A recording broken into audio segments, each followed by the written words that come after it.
Hey guys and gals, boys and girls, authors and author wannabes. Hope you're having a fantastic day. Your old buddy Tim back as usual with something a little different. Starting a series today with a friend of mine. His name is Jonny Andrews, and Jonny is the founder of an amazing website service called authorplatformrocket.com. Jonny works with over 17,000 authors, helping manage their advertising, their Facebook ads, that sort of thing. He is one of the top experts on the topic of book marketing. And so he and I got together, we were chit-chatting, and we've decided to do a series. We're calling it Book Marketing 101, and it's going to be multiple episodes. We're going to start out, the one you're about to see right now is on book marketing. What is book marketing? A lot of authors don't have a clue. And then we're going to do additional shows on marketing for fiction, marketing for nonfiction, Facebook ads, Amazon ads. We're really going to dive into book marketing because this is such an important part of what you and I do. Writing the books is not enough. You got to market the damn thing. So that's what this series is about. So we're going to start out now with really quickly. It's only about a half hour. So get you a cup of coffee, listen in. And we're going to talk about what we're going to do on the program. And we're also going to talk about what is book marketing. And if you don't know, buddy, you need to watch this. So let's get it going. This is Book Marketing 101 with me and my buddy, the expert on the topic of book marketing and building an author platform, Jonny Andrews. Let's go.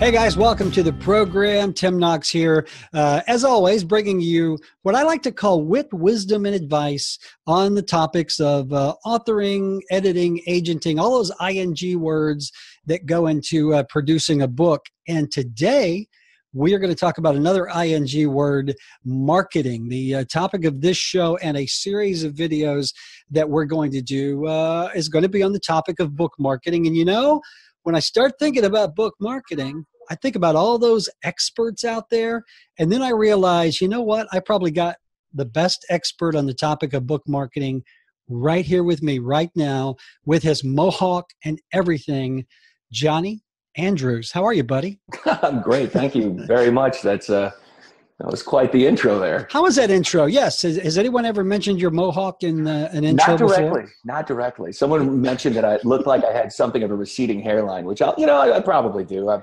getting up there in years now. So we'll see. You know what I always say is my hair's not receding, but my forehead's growing like a bitch. So you know what it is?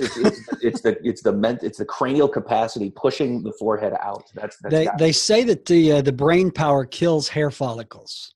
Exactly. Of course, Dale Roberts, believes that, but I don't think it's true in his case. So, hey, in all seriousness, now what I want to talk to you about, and again, I'd like to do a series of these videos, of kind of stepping out of what I normally do here on YouTube. Normally, Jonny, I talk about the production of the book, the writing, the craft itself, and typically I kind of leave off at the door of marketing because I got to be honest with you, brother, it makes my head hurt. I'm one of those old authors that just likes to write that book and put it out there for folks like you to take it. But I get a lot of people leaving comments and requests asking about marketing. So you and I had this discussion, and we decided it would be really cool to just kind of do a whole series of videos based around the topic of marketing a book, either fiction or nonfiction. So, hey, before we get started, other than the mohawk, what do the folks need to know about you? I mean, there's really not much else. That's it, huh? Yeah, totally. It's all about the mohawk. But no, I am the founder of Author Platform Rocket. I've been doing this thing, let's call it, since probably 2004. Not Author Platform Rocket, but the online publishing marketing thing since 2004. Let's call it 2006 successfully. Currently working with, it's growing rapidly, but just under 17,000 authors. Wow. And around 20,000 entrepreneurs and whatnot with in a variety of ways and different kinds of things. But what basically the concept of Author Platform Market is exactly what you're talking about. It's the marketing for authors, how to do that. both fiction as well as nonfiction. And when I'm talking nonfiction, I should probably, preface this. What I'm talking about are like, speakers, coaches, the authors who are using a book as sort of a gateway drug to a larger business. Yeah. Those that are building that platform, hence the term. But you know what? A lot more fiction authors these days are also building that platform. They're not doing, the speaking aspect of it, but nowadays, gosh, to sell books, there's just so much more to it than just writing. You really do have to have that platform. You have to build that audience because, gosh, it's not Field of Dreams. Just because you write it doesn't mean anybody's going to pick it up. So how did you get started doing the book marketing stuff? Oh man, it's when I was self-publishing before Kindle was even invented, and it was pretty much I would instead of writing books and whatnot, I would just have downloadable stuff, set up a website, send traffic to it, get some partners, everyone to kind of promote and that kind of thing. And it was serious, just like how-to books and videos. I did a lot of how to do affiliate marketing, how to do search engine optimization. It was basically the majority of what I was publishing it's what I do now is the psychology blended with the mechanics behind how to achieve an outcome and that kind of thing. So it's, it really just happened because I was essentially unemployable. And so I'll give you kind of the backstory behind the backstory. So back in the day, I want to say 2000, maybe 2-ish. I can't even, the dates are all fuzzy because it was a crazy time. I was actually homeless for an entire year. I was trying to Were you really? Oh yeah. I was trying to make it in real estate, and I had just left my girlfriend, which we're still friends to this day, not because of this decision, but, yeah. I was like 300 pounds. I was basically diabetic. I was completely broke all the time, and I was miserable. And I'm like, I have to do something different. And so I'm like, I'm just going to go. And I lived in this tiny little office. It was about the size of like a full-size sedan. And I would oscillate between that office and my 2001 Honda Civic. And I'm thinking, this is going to be great. I'm just going to do this. It's no big deal. 3 months tops, maybe a week. Who knows? Well, it turned out to be like a year. And what I was doing was I was, trying to do mortgages. This was the broker's office, let's call it. And at the same time doing real estate investment. And I was 2 weeks away from this series of deals that was about, once I had closed on these things, it would have set me up for life. I had like perfect credit. That was the only thing that I had going for me. And I got a call from the underwriter 2 weeks before these things were going to close, pretty much saying it's like, we can't give you the loans because you have lates showing up on your mortgage. I'm like, what part of I'm homeless? Well, it turns out that this dude named Rodrigo Lopez had stolen my identity, used it to close on a house, and was late on his mortgage payments. And so that was reflecting on my credit report. Wow. And so it would literally, and I had all my money like invested in these deals. And so what little I had. And so what ended up happening was I like went into beast mode to try to fix this. But it was one of those things where it was just too late. And just boom, pretty much overnight got completely wiped out. And so I had to overdraw my bank account by $200 to go put enough gas in my car to drive from St. Charles, Illinois to Asheville, North Carolina, where my parents had just retired. And this was during Christmas. It was hail the triumphant return of the entrepreneur. And if they could know, because this is what's crazy. Is my parents had never really endorsed. Now they do, because they see they see all what's going on and stuff. But at the time, and before that, it was like they hated it. I come from a family with like now 6 PhDs. They're very academic. I was adopted. And so it was literally like you could not get more different. Right. And they never really were into this kind of thing. So it was a lot of scolding and whatnot. So basically, don't you hate the "I told you so's"? That's the worst, right? I do. Well, they were up on me for that one. Yeah. But what happened was, I literally couldn't get a bank account because I had overdrawn that one. I didn't have enough money to fix it. And on top of that, I couldn't get a job because, in the financial thing, which is what I was doing, they all check your credit. Like, dude, you're a nightmare because everything was gone. So I had like probably $65,000 in debt, just real bad, nasty delinquent debt. I had creditors like every 14 seconds, like blowing up my phone. And it was just like literally the quintessential, what the heck? And so I'll fast forward a little bit to cut this short, but I had to figure out how to make money, essentially, if I wanted to eat. And I started publishing these. I had a failed business in the meantime. But what I did learn was how to do search engine optimization, because we didn't have enough money for ads. Like we were trying to do radio, and that just went south. And then, we were out of cash. Great. And so I'm like, well, how do I get traffic? And I started looking into this stuff and learned how to do search engine optimization, learned a little bit about internet marketing, and so I wrote these reports and I would publish them. I'd sell them for like $10 and stuff like that. Mm-hmm. So it would go, the only way that I was able to use, I got that little PayPal debit card. Yeah. And so that evolved, and literally I would sell something, go to the grocery store, get some sandwiches, bring them back, sell some more stuff so I could eat the next day.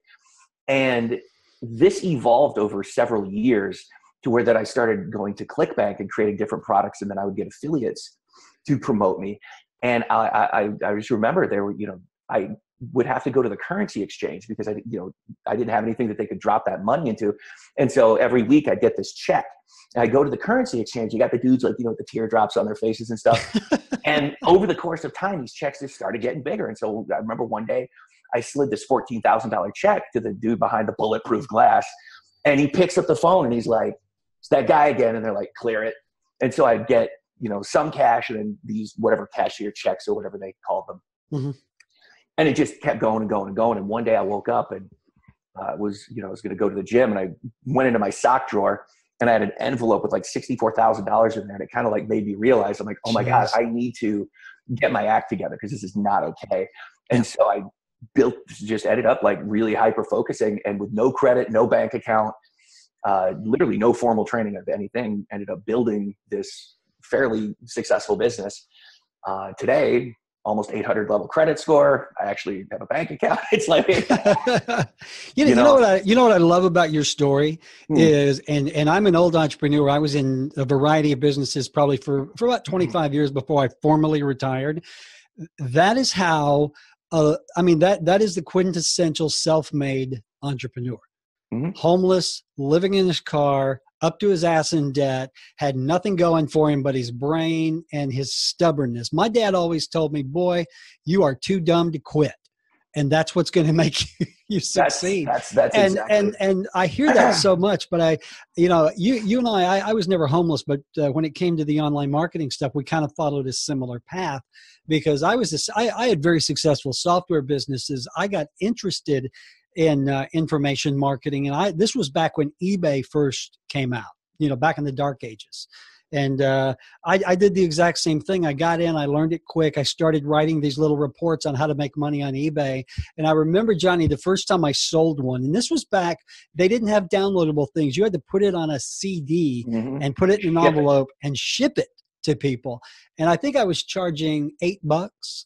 And I was living in a pretty nice house, driving a Mercedes, and I sold that first $8 CD, and it was like, the clouds parting. And I remember running through the house. Yeah, my wife's like, what's going on? Wait, and I'm like, I just sold one of my reports, and she goes, wow, how much? And I'm like, well, $8. And she's like. But you know what? It was exactly. Validation of the concept. It was proof to me that really did work. And I think I sold several $100,000 worth of those silly CDs over the course of 2 years. And then thank God downloadable PDFs came along. Oh yeah, totally. Yeah, but I think where we're going now with the book marketing is what you really hit on there is along the way you learn to market and not just market products, but market yourself, because especially if you're an author, the very first thing you got to sell people is you, right? Yeah, pretty much. So, you kind of learn that along the way. So I think that's one of the reasons I'm excited to do this series with you, because Jesus, who's been there, done that more than Jonny Andrews?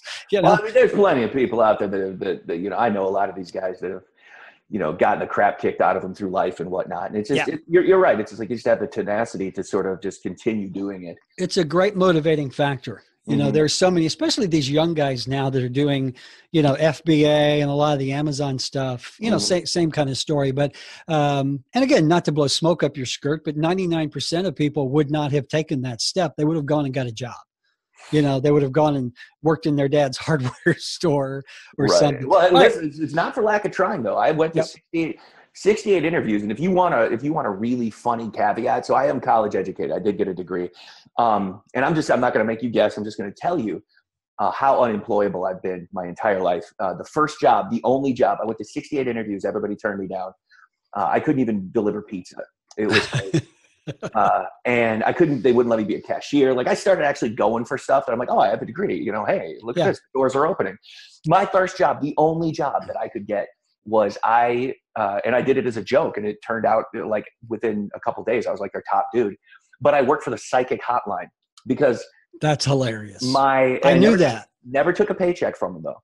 But I'll tell you that story later. But like basically the interview was, I sat across from this lady. She's like, can you read? I'm like, minds? She's like, no, English. I was like, yeah, I got that one pretty. That's great. Down. And she's like, you're hired. I was like, wow. Okay. That's amazing. So Jonny, tell me where we're going next. Well, I don't know. I lost my powers in a terrible swimming accident. There you go. Hey, let's get on topic then. Let's talk about book marketing, because we are again, we're going to do a whole series of these, and I thought the best thing to do would be start out with the basics. And again, you got to keep in mind the audience that we're talking to. They're people like me. I'm an old author. I had a successful business, but I always hired a marketing guy. I didn't never do that myself because I'm not that smart. So when it comes to actually writing and selling books, marketing is such a huge piece of it. And there's so many different ways to do it. And again, we're going to get into a lot of different ones as we go through, but talk a minute about, in your mind as an author, someone who actively sells books, define the term book marketing. Well, really, it's just the act of getting books in front of an audience. I mean, that's what it comes down to. It's the simplest thing that's also the most complex and maddening, that it's this one action of taking this and swiping it in front of people. And a certain percentage of them are going to go, ooh, look at that. And they're going to take it. That's really the beginning and the end of the definition. But there's so many different facets of it and so many different things you can do. Yeah. Are you, I was talking to Dave Chesson, and he made a comment that you need to start marketing, or at least thinking about marketing your book even before you write it. Do you believe that? 100%, especially with nonfiction people. I mean, that's kind of the modus operandi behind almost everything that we do is wait, don't do it yet. Like for example, the one step most people don't think of, they're like, oh, I should have a book. And maybe, if they're fiction, maybe they just have a story idea or something like that. They just kind of want to go for it. That's cool, fine, but wait. But if they're in nonfiction, they want to have a book because, on the interwebs, everybody's telling them, oh, you need this thing to help promote your business, to put you in authority, to blah, to blah, to blah, to blah. Great. Wait, what is the end goal with this? Like, what do you actually want to do? What is the purpose of the book? Because in that regard, a book, the marketing of it begins with the framing, and I have I was telling you earlier, like I literally wrote 2 books in 2 days that, they're in editing right now and all that fun stuff. But, I've created a process behind that where it begins with these questions. Who are you? Who do you serve? How do you serve them? And we can touch on this stuff a little bit later, because that's mostly for nonfiction when you're going to use this book as a tool. But in that regard, still the book, it's not just book marketing; it's the book as marketing. I love that. It's the book as a marketing piece. Yeah, it's a piece of your bigger picture. And I think what most people don't understand, or probably don't have the background or experience to even understand, is that there is a broad spectrum of things that go into all of that. And it's from what are you doing on Facebook? Are you doing Instagram? What are you doing in Pinterest? Like all these things. What is your book doing? How is it published? What is the purpose of it? And then if you touch on it in fiction, it's a very similar concept, because you have to look at the bigger question you have to ask is not just, can I write a book, but can I do it again and again and again and again? And so if you're just getting started, don't worry about it. Worry about, because you need 2 rituals if you're going to be in fiction. And that's a daily writing ritual and a daily marketing ritual. If you fail in either one of those things, you're not going to make it. Because if you're not putting out 4 books a year in fiction, you're not going to make it. And I know a lot of people are like, but you can't write fast to produce a quality book. I call BS.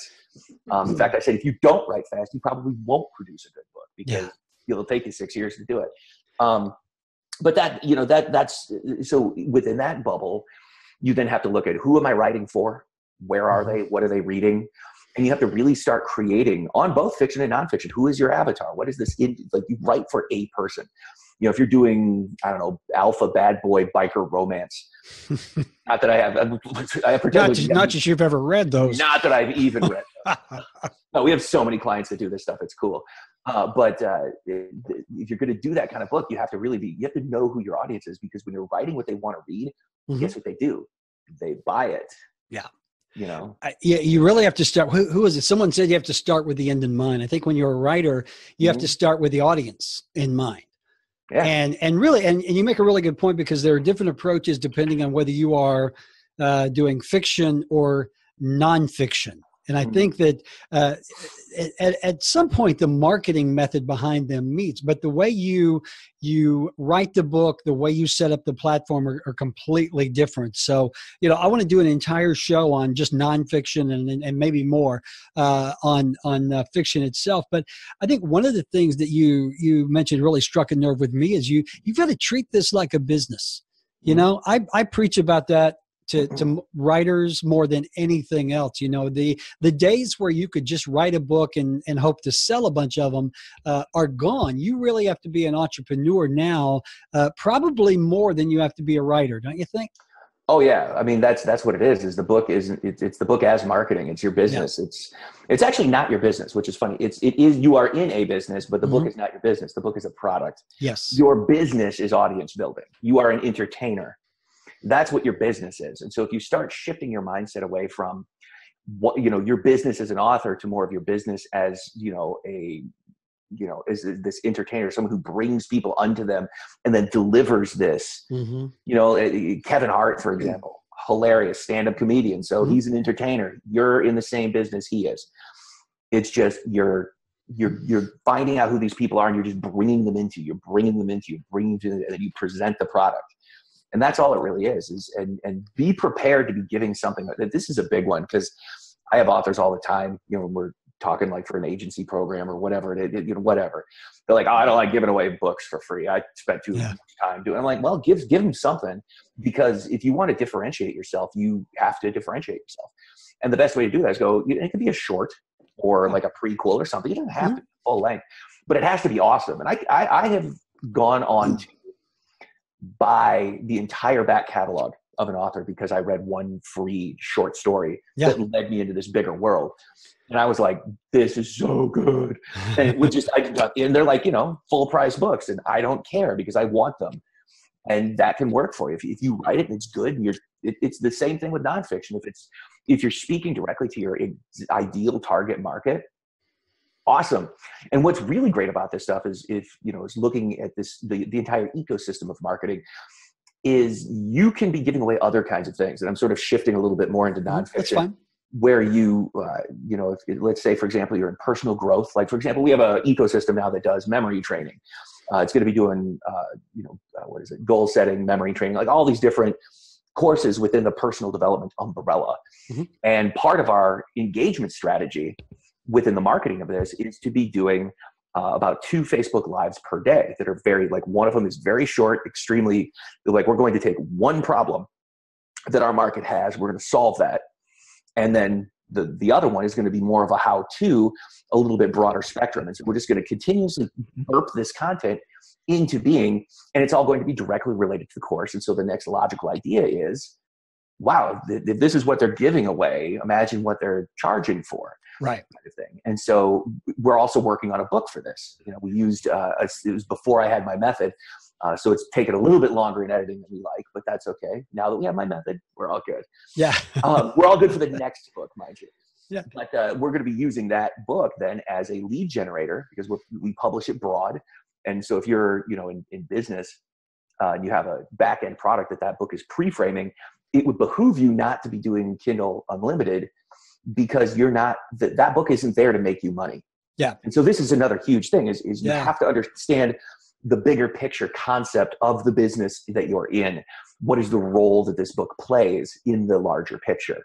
Because if you're and this happens with fiction authors, because they're typically very, very, very focused on making money with the books. Whereas nonfiction is, you can lose money on the front end. You can lose a couple bucks pushing that book, because if you're selling like some like $3,000 consulting package or whatever it is, that you can lose money on a lot of those books and still make a killing every time you get a new client.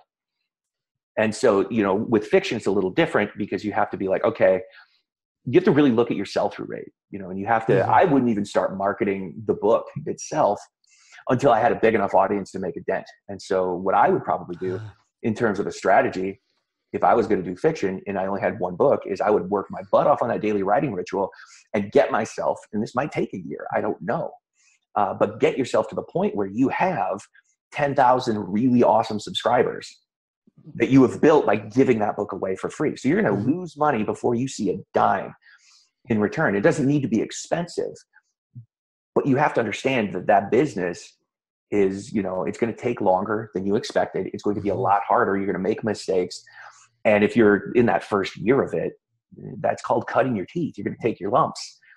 You know, every time I do something for the first time, I always come out like, oh my word, can I fix this tooth? Like I got nailed with that one. Like it still happens to this day. I've put stuff out into the world. Like I like to think I know what I'm doing, but I've had stuff that's completely blown up in my face. I'm like, wow, I am not doing that again. Yeah. So much of this is about mindset.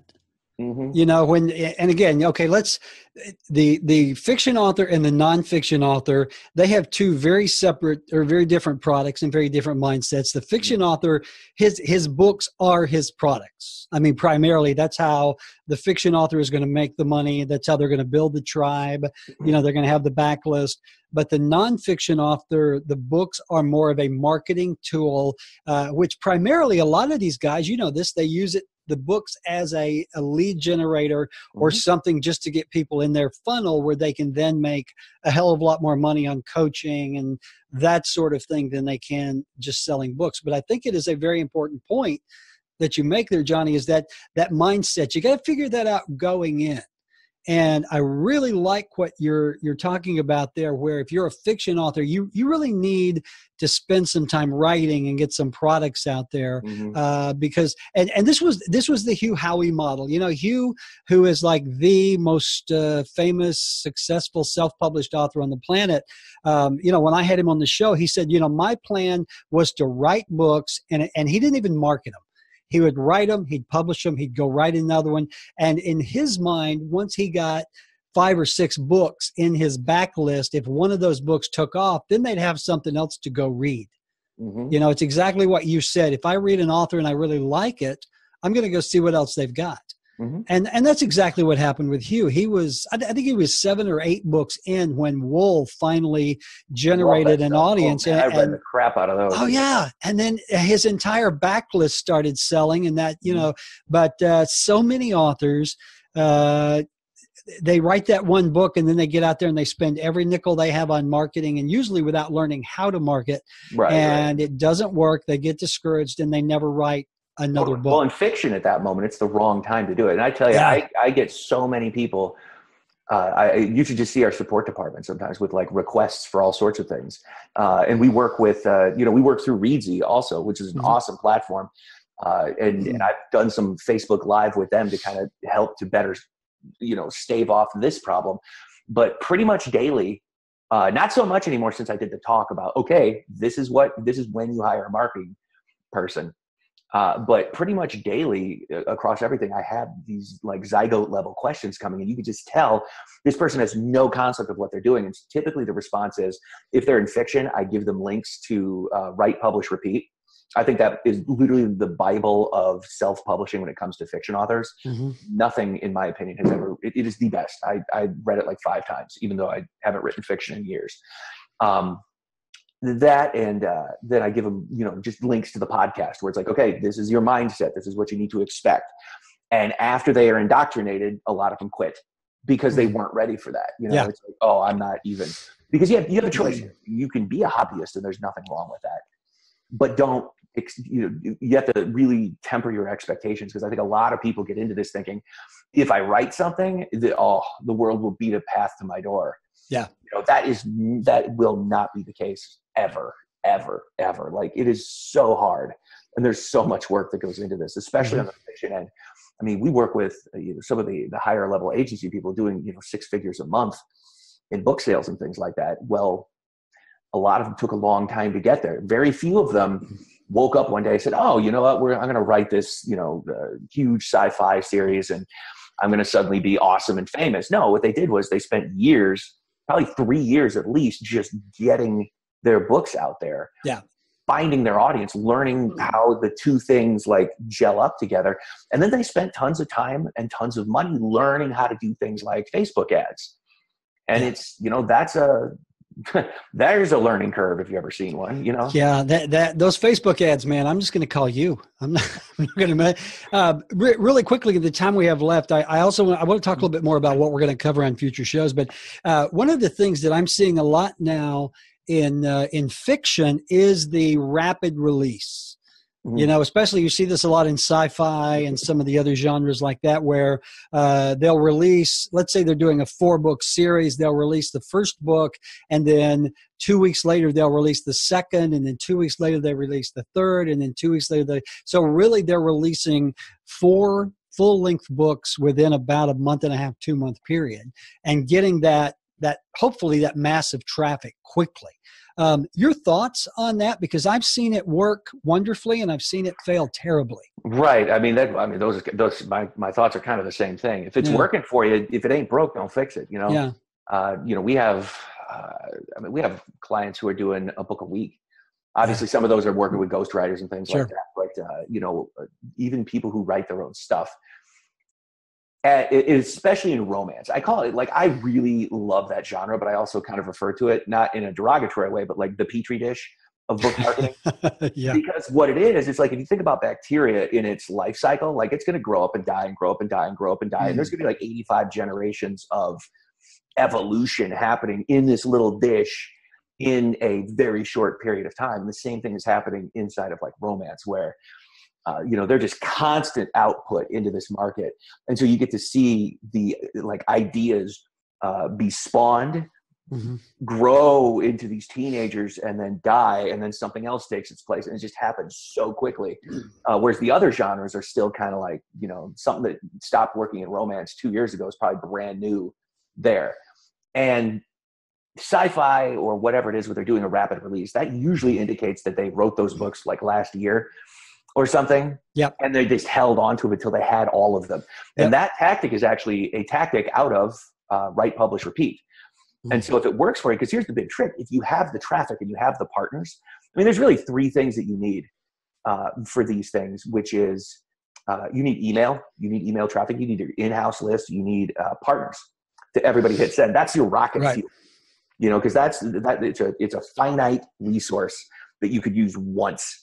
And you use it, if you have enough of it, shoots you up into the stratosphere. And then you follow up with, Amazon, the AMS ads, and then you follow up with the Facebook ads. It's kind of like a booster engine. Right. It's a lot like the old internet marketing days, where you get the joint venture partners and everybody promotes it once, and Yeah, no, it's exactly. Everybody, it hits big, and you milk that cow until it falls over dead.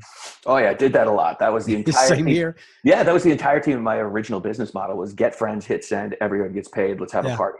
Awesome. And then I literally went completely away from that. So my entire business, I haven't had one affiliate. So that's funny. Hey, we've got about 2 minutes left. Let's talk a little bit about what we're going to talk about in upcoming shows, because we're going to do a series of these. They're going to be about a half hour each. If you, the audience, have questions, drop them in the comments below. If you have suggestions that you would like for us to talk about things, feel free to let us know that too. And Jonny and I, we can talk about anything. We can even sound almost intelligent. Close. I've been working on that in the shower. Exactly. So coming up, we're going to talk about, we're going to dive a little more into fiction. We're going to dive more into nonfiction, but then we're really going to get into the meat of book marketing. We're going to really go where you are the expert. That's the Facebook ads. We're going to talk AMS. We're just going to try to hit a lot of nails on the head on this show, right? Definitely, absolutely. Yeah, I think when we had spoken about this, we're definitely going to dive into, the deep dive on the business model and the mindsets also, because that is at the front of everything. And I know people are like, oh, just tell me what to do. Like, this is it. Like, if you got it right up here, then the rest of the world kind of falls into place. Yeah. And if your ecosystem is conducive to success, guess what? You feed it with traffic and things go well. Whereas if you have, a nonfiction, especially if you don't know where you're going or even why you're anywhere, it doesn't matter how much money you dump into marketing, it's not going to produce the results. So that's what we're going to talk about, with what you were talking about. I'm going to try to weave in as much of that so that when you do execute on these things, it's effective. It produces the outcome you want, which is more sales, more clients, more back end stuff, and a bigger audience. Yeah, and that's one thing I want folks to realize is we're not just talking theory here. We're talking stuff that both of us have been through, and you more than I have on the marketing side have proven that works, because you've got the success stories and you've certainly got the clientele. Jonny Andrews, if they want to know more about you and Author Platform Rocket, in the meantime, where can they go? Well, for now, just go to Author Platform Rocket, click around and read things, watch movies. It's great.